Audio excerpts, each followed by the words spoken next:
Hi, this is Noman Rashid Khan of NTS Pakistan, trading name of Transfer Immigration Services in Islamabad. I'm going to keep this very short.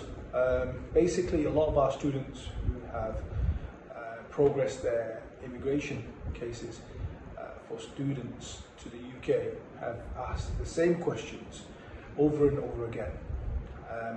And so I thought I'll just make a short video in terms of explaining to you what those questions are, because it may be relevant to people out there who have not actually used our services but may be asking the same questions.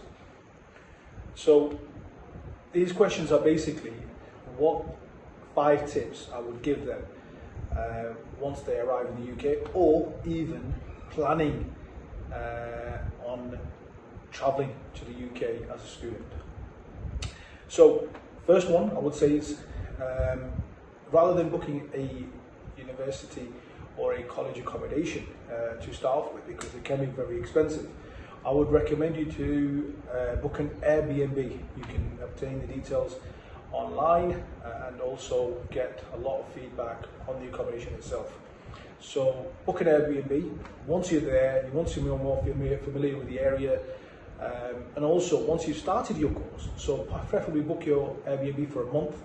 And once you've started your course, you may make a few friends who may then work together with yourself to book an accommodation together, which means you can share the costs and living space and so forth, and therefore keeping your costs down.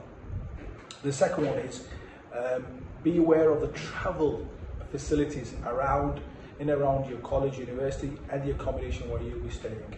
It is quite crucial that you do this because it can be very costly, especially in areas like London, Birmingham and Manchester. So I would suggest that you do that prior to your travel to make sure you are aware of what travelling facilities are available in that area.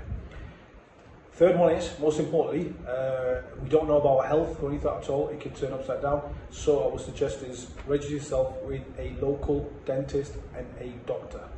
And that is where you'll be deciding to stay for pretty much a majority of your time in the UK as a student.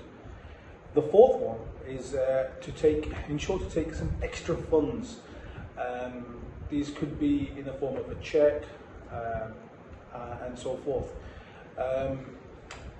Only because you don't know what's around the corner, and so I know we plan for things and so forth, but you're in a foreign country and so forth. You may need that extra fund when you least expect it.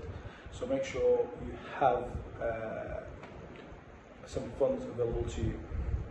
And the fifth one is, it's very basic, but I think it's very necessary that you should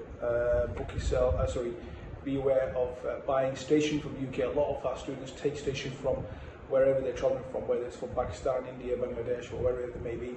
They take the station from where they're travelling from. But I'm going to say to you, keep your luggage space concise, because you'll need a lot of it for other items.